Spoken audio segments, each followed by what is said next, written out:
let us conclude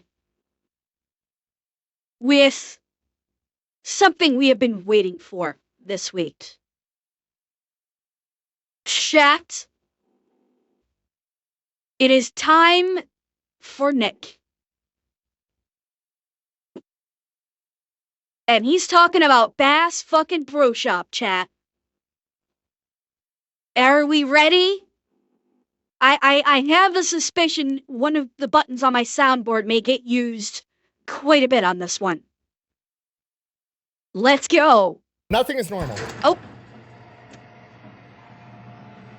I do not wish to interrupt Nick by talking while I'm locked in a cage with him. I'm not? Oh, but 504. But I am. But I am. Let's fucking go. Nothing is normal. Absolutely nothing. Every time I start a video, I was like, this is a cool company. I'm sure completely normal things are happening there. Never happens, okay? Started working on a Cabela's video, found out that they're actually owned by Bass Bro Shop. Okay, I'm gonna do a Bass Bro Shop video. And now there's Indian spiritual leaders and crystal skulls and pyramids and curses involved, and I don't even know what's going on. What the fuck? Today we're talking about the most American thing that has ever happened. That time that we took the world's 7th largest pyramid and turned it into a Bass Pro Shops. Okay, and just so we're all on the same page, it is not the simple fact that America turned the world's 7th largest pyramid into a bait and tackle shop that's the most American thing ever. No, the most American thing is the story of how it happened, because it reads like a redneck Indiana Jones script and it's absolutely insane. But we're gonna get to it right after word from our sponsor. Delete me. Why are you dressed like that? Why do you have a Tech 9? I'm going to the farmer's market. Okay, that explains the outfit. Explain the Tech 9. Muriel's getting on my turf again. You look like you're gonna go do a drive-by in a carriage. All right, here's the deal. Super simple, straightforward business model. You give them money, they turn around and make sure the data brokers on the internet aren't selling your personal information. What does that even mean? Okay, here's the entire internet and every free service on the planet. And I'm okay. Nick, I'm sorry for pausing during your commercial, but those two are fucking couple goals. Right fucking there. In fact, I need to play that again with you guys out of the way. Okay, that deserves to be played with you guys out of the way. Watch again. Actually, let me get myself out of the way. This deserves the screen time. Okay? Indiana Jones script, and it's absolutely insane, but we're gonna get to it right after a word from our sponsor. Delete me. Why are you dressed like that? Why do you have a Tech 9? I'm going to the farmer's market. Okay, that explains the outfit. Explain the Tech 9. Muriel's getting on my turf again. You look like you're gonna go do a drive-by in a carriage. All right, here's the deal. They are like fucking relationship and couple goals. Right fucking there. They are so fucking great together. They are absolutely, yeah, she is the farmer's daughter. That is true, Gray Matter. It is appropriate. And yeah, homie, I kind of detected that too, that the charge on that Tech 9 did sound a little off. I'm thinking it probably needs oil. I'm thinking it was maybe drive oil. Super simple, straightforward business model. You give them money, they turn around and make sure the data brokers on the internet aren't selling your personal information. What does that even mean? Okay, here's the entire internet and every free service on the planet inside of a nutshell. Okay, there's a saying, if you're not paying for the product, I do too, Xanax. What that means is pretty much anything on the internet that you use, that's a service, whether that be Google, Facebook, Instagram, Snapchat, all of it, okay? It's all an app. So one of two things is happening. They're either gonna feed you ads, and that's how that company makes money since their service is free, or they're gonna collect your personal information, then turn around and sell it to data brokers on the internet, and then they're going to turn around and sell it to whoever buys it, and next thing you know, you're getting 17,000 robocalls every single day. And that's where Delete Me comes in. They will look through all the major data brokers and find the ones that are selling your personal information and submit opt-out requests on your behalf, and then they are legally obligated to comply. Heck, they brought her up on stage at one of the unsub live shows, and the crowd just went fucking wild for her. Basically, The unsub people love Hannah. all of the free stuff they are on huge the fans which of her. I think is absolutely worth it. because If you of want the to check them deleting out, I'll stuff. link in the discount code down below. Let's get back to the video. All right, buckle up. Things are about to get weird. Alex Jones may or may not be involved. Regardless, our story begins in 1948 when Johnny Morris, the founder of Bass Pro Shops, is born. He grows up as the son of a World War II veteran that after coming back home from the war opens up a liquor store. That goes well, so he opens up another liquor store soon. He's got an entire chain of regional liquor stores called Brown Derby. Why on earth did they call it that? I have no idea. So then why did I bring it up? Because it kind of sounds like a gay bar, and I think that's funny. Moving on. So Johnny spends his childhood growing up in Springfield, Missouri. His dad owns a chain of liquor stores in the Midwest. There's absolutely... Wait. David, do you not know who Alex Jones is? Are you unfamiliar with the insanity that is Alex Jones? Okay, David Moss, I'm going to say one line and tell me if you recognize it. They're turning the frogs gay. Does that sound familiar? They're turning the frogs gay. Okay, you've never heard of. Okay, in a nutshell, Alex Jones is a personality on the podcast, on like the show InfoWars. He is a massive fucking conspiracy theorist and recently got sued for basically all of his money. I don't want them putting chemicals in the water that turn the freaking frogs gay. Do you understand? Yes, that one. He recently got sued for literally everything he owns because he claimed that the events of Sandy Hook were a psy-op and basically called all of the victims' parents crisis actors. And they sued him literally for everything and won. Well, David, he's fucking psychotic and he's a greedy son of a bitch. That's what's wrong with him. Growing up in Springfield, Missouri, his dad owns a chain of liquor stores in the Midwest. There's absolutely no way that guy's not making a ton of money. There's literally nothing to do in the Midwest other than drink and figure eight race, which, if we're being honest, is just racing with an intersection while you're half drunk anyways. Hell yeah. So Johnny presumably has a pretty good childhood because his dad is taking him on all these hunting trips. He's going bass fishing out at Lake of the Ozarks, and he ends up becoming this huge outdoors guy. He goes off to college where he, and I quote, majored in fishing.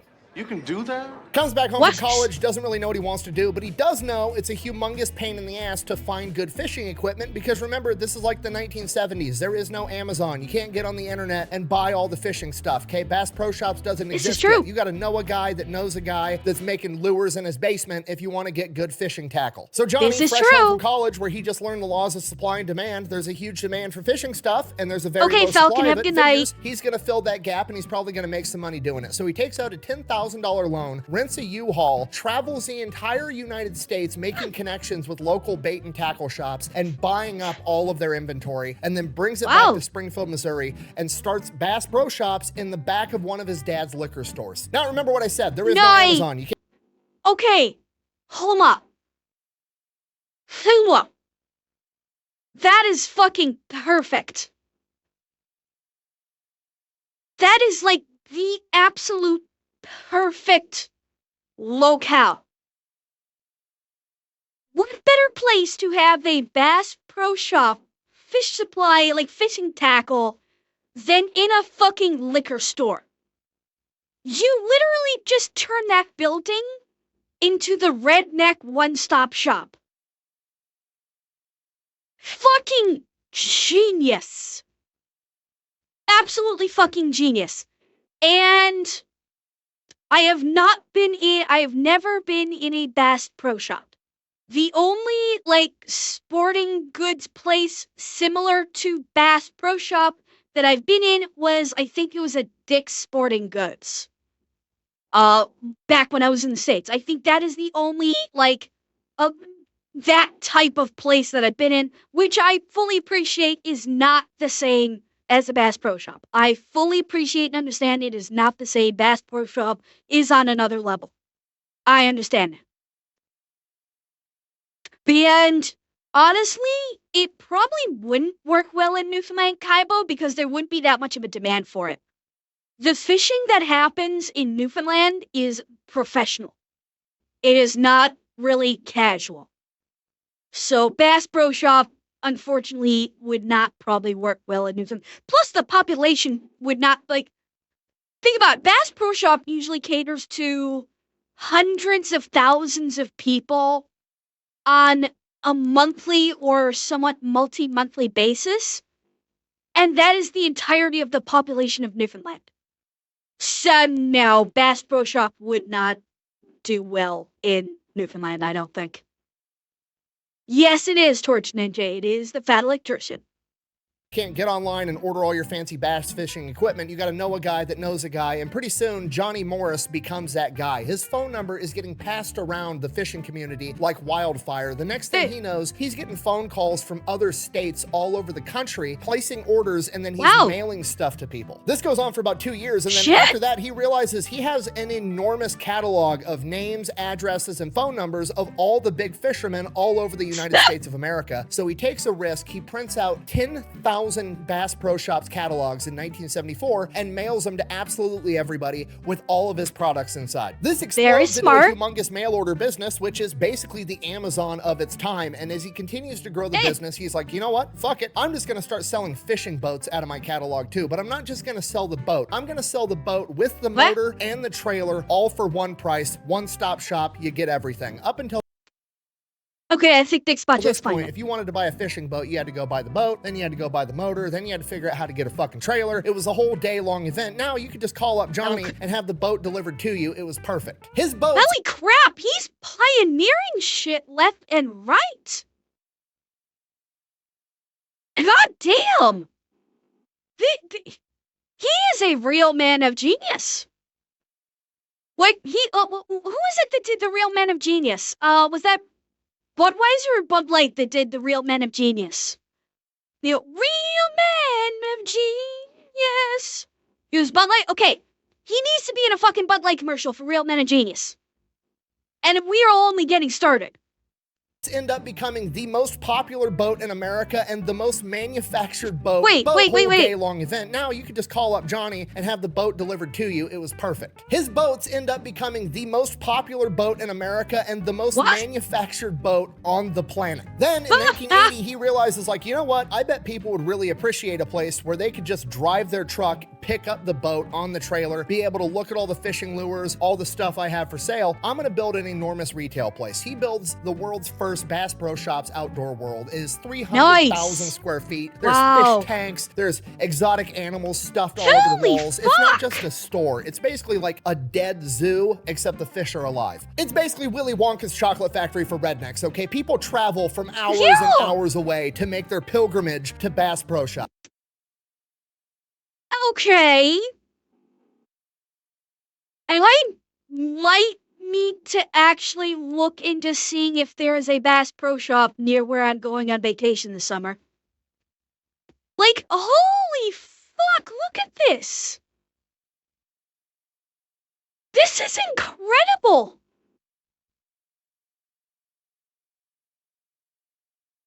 Yeah, absolutely. Yeah, this is absolutely an experience. Holy shit! There's exotic animals stuffed all over the walls. It's not just a store. It's basically like a dead zoo, except the fish are alive. It's basically Willy Wonka's chocolate factory for rednecks, okay? People travel from hours and hours away to make their pilgrimage to Bass Pro Shops. Okay, I can't stress to you enough how big of a deal the first Bass Pro Shops was, okay? To this day, the Bass Pro Shop in Springfield, Missouri is considered the largest tourist attraction in the state of Missouri. This one singular store gets over 4 million customers a year. Okay? Wait, does this have a... Wait, in the state of Missouri. This one singular store gets over 4 million. It has a fucking bar in it?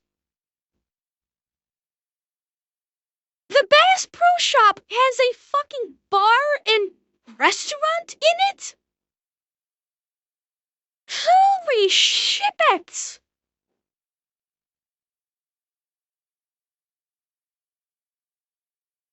Because it would not surprise me if they used it for a movie set. That would not surprise me in the slightest. It's a cafe. Okay, well, and these are clearly alcoholic beverages. I'm seeing beer taps right here. This is incredible. I had no... Well, yeah, you can see the aquariums. I had no idea that Bass Pro Shops were this fucking huge. This is amazing. 4 million customers a year, okay? That's like 11,000 people a day inside of this bait and tackle shop. Okay, and at this point you're like, wow, that's a lot of people. No, that's a metric fuck ton of people going to buy fishing lures, okay? Disneyland gets 40,000 people a day. You've got 25% the business volume of Disneyland, and all you're doing is selling fishing equipment. Johnny Morris is literally the Walt Disney of rednecks at this point. Buh! How can you keep saying everybody that shops at Bass Pro Shops is a redneck? Buh! Don't do the whole I'm gonna get offended over literally nothing bit, okay? Nobody cares, okay? At the end of the day, there's only two types of outdoor people, okay? There's Patagonia wearing outdoor people, and there's Bass Pro Shop outdoor people, okay? You've got outdoor people that want to save the environment, you've got outdoor people that want to eat the environment, okay? If you are the ones that want to eat the environment, sorry, you're a redneck. That's just how it goes. I think we offended somebody out here. That ain't funny as it says. Anyways, outdoor world, outrageously successful. So when you find something that works, you keep doing it. So he opens up another one and another one. Another one. And then another one. And next thing you know, he's got Oh over my 200 Bass Pro Shops, outdoor worlds all over the country. So now at this point, Johnny Morris has built the business out wide, and the only place left to go is up and down. He vertically integrates the entire thing. No. So Johnny Morris figures, okay, well, who's upstream of me? I'm the middleman. I basically buy shit from a factory. I sell it in my store. I deliver it to the customer. Yes, they are red. Cool. He mentions I'm gonna that. go backwards, and I'm gonna start buying all the factories that make the shit in my stores. He buys out the boat company that makes all these boats, which to this day is still the most popular boat in America and the company that makes the most boats in the world. He buys the company that manufactures the four-wheelers that he sells in his stores. He buys up anything and everything that he can, and then he makes that the Bass Pro brand. And in doing so, his brand is now absolutely everywhere. It's on boats, it's on ATVs, it's on clothing, it's on dining room sets, it's on fishing equipment. It's absolutely everywhere,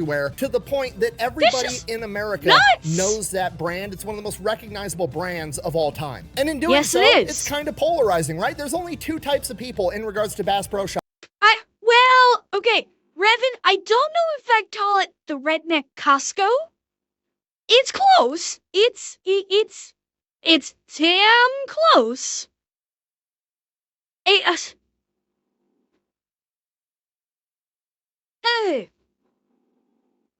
What is I'm sure. Yeah, Pink. That's kind of fair. It's.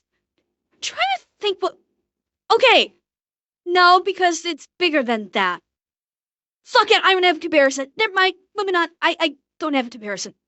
And in doing so, it's kind of polarizing, right? There's only two types of people in regards to Bass Pro Shop. There's people that like it and want to shop there, and those people are going to buy his merch and rep the company because they think it's awesome. And then there's people that want to make fun of the people that shop at Bass Pro Shop. And guess what they're going to do? They're also going to buy his merch to wear it ironically in an attempt to make fun of those people. Either way, Johnny Morris is making money off of both ends selling his merch. It's absolutely brilliant. Not only is he conquering his own market, he's figured out a way to monetize the haters as well.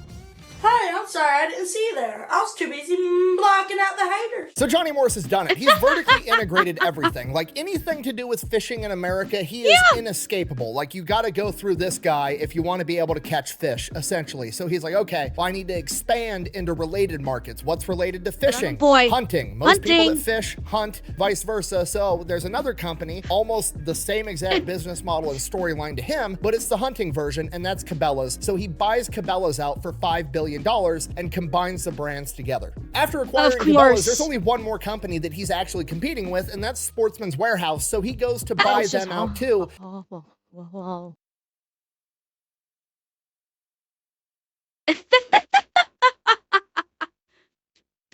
never actually heard of Sportsman's. That's $5 billion and combines the brands together. After acquiring Cabela's, there's only one more company that he's actually competing with, and that's Sportsman's. I don't think I've ever heard of Sportsman's Warehouse. This is one, like, Cabela's I knew about.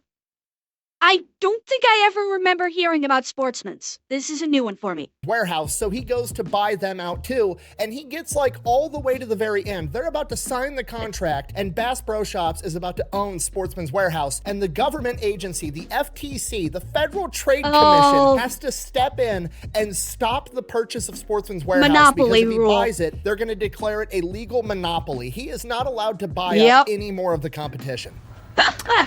This is the worst. At this point, Johnny Morris has essentially won capitalism. The government has had to come in and say, no, you're way too good at selling fishing lures. You're not allowed to do this because then you're literally going to be the only option in the entire country. We've got to stop you. Here's the gold star for winning capitalism. Great work. Enjoy being a billionaire. Have a nice day. So Yeah, they didn't want, they knew that he was the god of the rednecks, and they were worried that he would take his redneck army and potentially pitch it against the government, and they had to put a stop to that. He's already got the fishermen, and then he got the hunters. He couldn't get the sportsmen because then he would truly become unstoppable. And he'd have the fishermen, and he's already got, and you would basically have the redneck army of the gods at his command. There's no way they could allow something like this.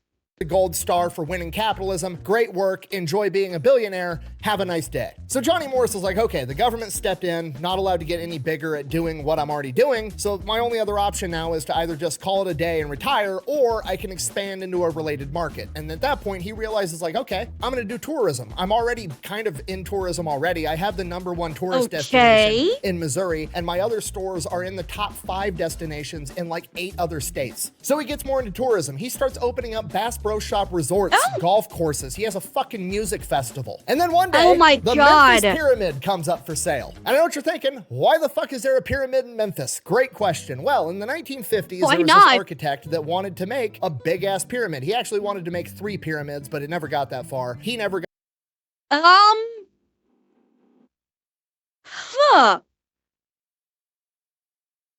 Like, Cortez, are you saying what if Sportsman's folded and then he bought it? Would they pursue antitrust? I don't know. If that is your question, I do not know. By the way, chat, I'm just going to point out, this is like wildly off topic. You notice in the last few videos of Nick's we've seen, he's had this beverage, Echelon, hanging out on his table by his Quack Bang cups. You guys noticed this, right? Yeah, that's Nick's beverage company.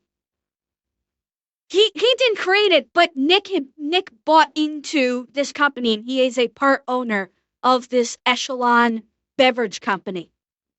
It's like an energy drink with it's like a spicy energy drink. Yeah. I thought you'd like that. It's like this. Yeah, he brought on spicy. It actually has capsaicin in it. He brought on Unsub recently. But yeah, it's an energy drink that actually has like capsaicin in it. So it's like it is literally a spicy energy drink. No alcohol, just spicy. Wanted to make a big-ass pyramid. He actually wanted to make 3 pyramids, but it never got that far. He never got around to it in his life, but his son also became an architect, and in the 1980s, he resurrected the idea, got the funding, and built the 7th largest pyramid in the world on the Mississippi River in Memphis. Right out of the gate, the Memphis Pyramid is extremely polarizing. You've got taxpayers that are like, I don't want you to take my tax money and build a giant fucking pyramid. No. And then there's other people that are like, fuck yeah, this is America, let's build a giant pyramid. And then you've got people coming out of left field like Alex Jones claiming that the people behind it are part of the occult and they're building a secret satanic worship temple. Oh, for God's sake. Oh, God, help me. We are not about to start doing Illuminati shit, are we? This is Alex Jones. We are talking about a pyramid. Please, God, don't tell me we're about to start diving into Alex Jones saying it's the Illuminati. Or the Freemasons. Yeah, I know that the Freemasons is a favorite one of his. Shit. These guys are admittedly into the occult. You can just look up their names. They're all over the local newspapers. And originally, it was in... That, David, that is Alex Jones. He's the one I was talking about, that was talking about turning the frogs gay.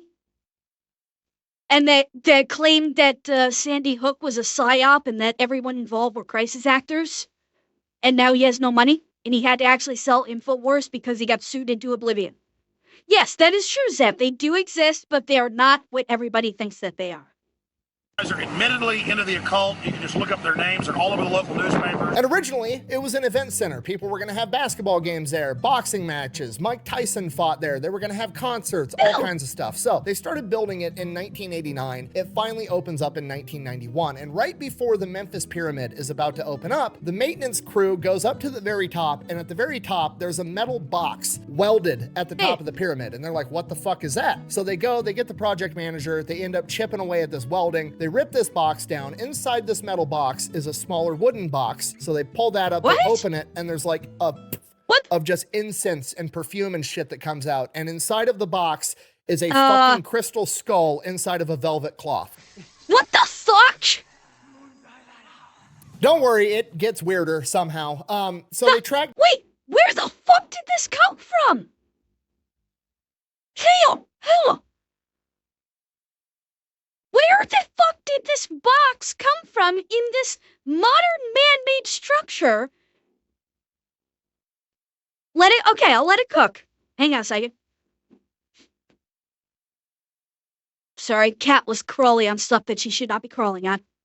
Down who put the crystal skull there, and somebody finally admits to doing it, and it is the founder of the Hard Rock Cafe and the House of Blues, Isaac Tigrit, because originally there was going to be a Hard Rock Cafe inside of the pyramid. Still raises the question, why the fuck are we putting crystal skulls at the top like it's an Indiana Jones movie? Isaac Tigrit's reasoning was, I'm not making this up, I promise you, I can show you the interviews where he talks about it. When Isaac Tigrit was 27 years old, he was drunk driving his Porsche and crashed it, careening it off a 400-foot cliff. And as the car is rolling down the cliff, an Indian man appeared and held him through the crash, and he walks out of this car wreck. The car is just completely obliterated, and he walks out without so much as a scratch or a bruise. He appeared instantly in this room. He picked me up and put me on a bed. He pulled my tongue out. I'm watching this from above. He places his hand on my chest and pushes on my chest, and the spirit went right back into my body. This was, what, the 19th? When did he say this was? Was this the 70s or was this the 80s that this happened? I forget what year he said this happened. Yeah, this guy was more than 80s. Yeah, so he was more than drunk. That man was tripping balls. Okay? He was, I don't think he was that wealthy. I think he was either on acid or shrooms or LSD. This man was tripping balls. And that's what allowed him to survive. Bear that in mind. The fact that he was tripping like that meant that when that car went over the cliff, he was totally limp. That, you hear about this, how drunk drivers, when they get into, seriously fucked car accidents, where somebody unfortunately loses their lives, but the drunk driver survives, it's because when you're drunk or high, you're totally limp, which is the safest physiological condition you can be in when you're involved in a traumatic injury. When you're involved in some kind of traumatic physical injury, being completely limp is the best thing for you, and he was. And that's what let him survive. And he just basically had the vision. You know?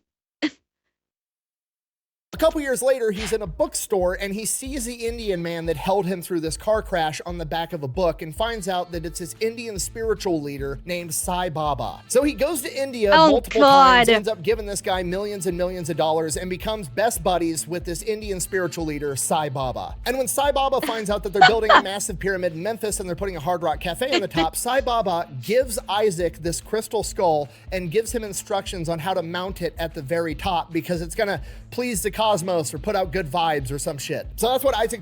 Okay, Zeb, he was real, but he only discovered him.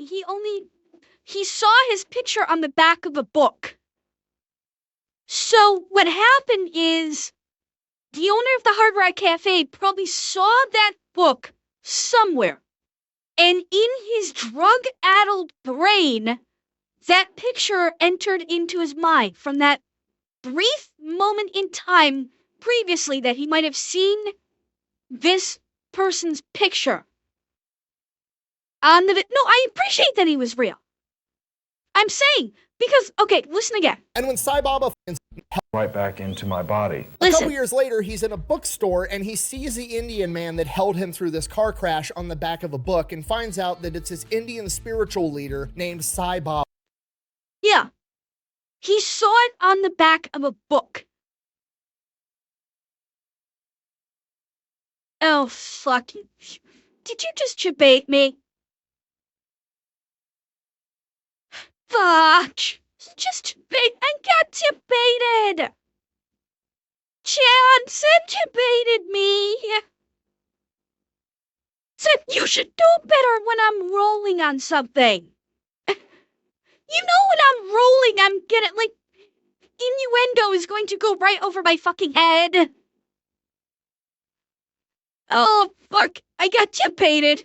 Crystal skull and gives him instructions on how to mount it at the very top because it's gonna please the cosmos or put out good vibes or some shit. So that's what Isaac Tigrit does. Then fast forward, the maintenance guys find it, they take it down, they track Isaac Tigrit down, and Isaac Tigrit is like, you need to put it back up there or you're gonna disrupt the cosmos. At which point they're like, oh my God. No, that's fucking weird. We're not doing that. Alex Jones is already breathing down our neck saying that we're some satanic cult. That turned the friggin' frogs gay. Yeah, he said the thing. He said the thing, John. He said the thing. I'm gonna play it again. So for everybody asking, who in the fuck is Alex Jones? This is Alex Jones. Breathing down our neck, saying that we're some satanic cult. That turned the friggin' frogs gay. No, we're not mounting crystal skulls at the top of the fucking pyramid. So then people find out about this. People start saying that now the pyramid is cursed, and it's starting to look like it's true because the first night it opens up for a concert, the sewage backs up and ruins the entire event. From here, it's just bad thing after bad thing after bad thing happening. One of the maintenance crew guys plummets to his death. People keep falling down the staircases because the stairs are too steep because they built a concert venue inside of a fucking pyramid. The seats are uncomfy because they made them too small, trying to cram as many people into this auditorium as possible. Again, because it's a pyramid, which is not a great shape to have a concert venue to begin with. Eventually, a bunch of music. Okay, this is not the thing is fucking cursed. This is the architect is really shitty at his job. Alright? This has nothing to do with the... This can 100% be ascribed to the fact that the architect is a fucking moron and did not know how to do his job. And decided, yeah, we're going to put a concert venue in a fucking pyramid with shitty seats and shitty infrastructure inside it. That's not a curse. And improper engineering with the sewage backing up. I mean, it just sounds like they did a shit job building it. Musicians refuse to even play that venue because apparently the acoustics inside of a pyramid aren't that great. The entire venue just becomes synonymous with not having a good time. It's a huge waste of taxpayer money. Memphis is actually losing money every single month keeping this place open, and the people in Memphis start referring to it as the Tomb of Doom. So by 2007, the entire venue is just shut down. Nobody wants to go there anymore, and now there's just a big, empty, haunted pyramid on the Mississippi River in Memphis, Tennessee. Cue Johnny Morris, the guy expanding his hospitality and resort business, and he's like, you know what?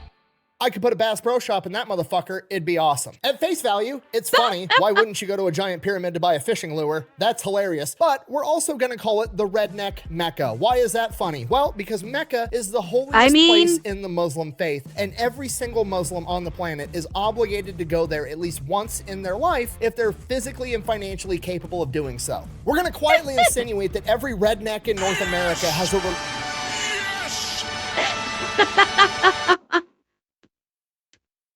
Yeah. Really, Ping? I can't wait to see the Potentially finished capable of product. doing so. We're going to quietly insinuate that every redneck in North America has a religious obligation to make a pilgrimage to Memphis so that they can buy a fishing lure from our pyramid. Then we're going to put a 100-room resort at the bottom of it. We're going to have a bowling alley. There's going to be an indoor swamp, a shooting range. It's going to be fucking awesome. And I know what you're thinking. Why on earth would you want to put your retail business inside of a haunted pyramid? Because your customer base is rednecks. You want to know who doesn't give a shit about being haunted? Rednecks. If anything, it makes it better. You know what's more fun than being able to go to a pyramid to buy a fucking fishing lure? Being able to go to a pyramid, buy a fishing lure with the slight chance that you're gonna get to shoot a ghost with a shotgun loaded with rock salt, okay? These are rowdy, fearless individuals. These are who Charlie Daniels was talking about, okay? If you told a story about any other demographic on the planet that started out with they made a deal with Satan, it would be a cautionary tale where this guy loses his soul. Not rednecks. Rednecks are gonna beat that motherfucker in a fiddle contest, win a golden fiddle because they can. So the pyramid being cursed. We must not forget okay, this is small scale compared to Nick. Think about every haunted house thing you've ever seen where people jump out and scare the patrons, and they do it to a redneck, and a redneck either just looks at me and goes, "Cool story, bro," or just flat out fucking knocks the person the fuck out when the ghost guy tries to jump out at them. I mean, yeah, rednecks do not give a fuck, and for them it's just ooh spicy. Cursed, definitely not a downside. If anything, it's an upside. The only real downside, to be honest with you, is that, well, you're creating a tourist attraction for rednecks, and if they're staying overnight, they're probably going to get drunk and rowdy and get naked and take a cannonball into the fish tank. Man made quite a splash at a Bass Pro Shop when he swam naked. Police say he crashed his car in the parking lot, took off all of his clothes, he jumped into the water yelling cannonball. And then, of course, there's the cost. Okay, did we appreciate the fact that that news anchor went the extra mile and quoted him as saying cannonball as he jumped into the fish tank? I fucking love this. I fucking love this. Obviously, buying the world's 7th largest pyramid that's on the river on prime real estate is going to be pretty expensive, whether it's haunted or not. So Johnny Morris doesn't really know if it's going to be a good business idea. He definitely doesn't want to lose money. So he just kind of like sets it in the hands of God and lets him make the decision. He decides, you know what? I'm just going to schedule a fishing trip on the Mississippi River right near the pyramid, and I'm going to go fishing for catfish. And if I catch a really big catfish, that's going to be my sign that I'm going to buy this pyramid. And sure enough, Johnny Morris goes on this fishing trip and catches a 34-pound fucking catfish in the shadow of the pyramid. Okay, do you understand the significance of what I've just told you? This is the most American thing that's ever happened, all right? A pyramid got built in Memphis. It's the 7th largest pyramid on the planet that people now think is haunted because some millionaire that opened up the Hard Rock Cafe was drunk driving his Porsche and had a vision that he was saved by an Indian spirit guide. So he had him place a crystal skull at the top, and then it was haunted and run out of business, and then it got brought back by some dude that became a billionaire by selling fishing lures out the ass end of a liquor store in Springfield, Missouri. So in conclusion, I guess In conclusion,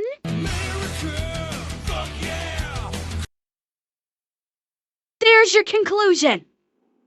I don't know how I got here, to be honest with you. I guess if we could draw anything from this, pick whatever you want to do in life, even if it's something as simple as selling fishing lures, and get so outrageously good at it that you can then financially justify buying a haunted pyramid. 'Cause America, I guess. Yeah. Your devil worship fails, the hillbillies, the country boy can't survive, the John Deere hat wins. You lose, we win, your little devil palace is falling down. Wanna bet? At this point, I'm convinced that there's no US-based company that does anything normal whatsoever. Coca-Cola's Confederate cocaine water, Waffle House is being used by FEMA to track natural disasters, and apparently Bass Pro Shop is an outdoor monopoly that's getting involved in investing in haunted pyramids. Even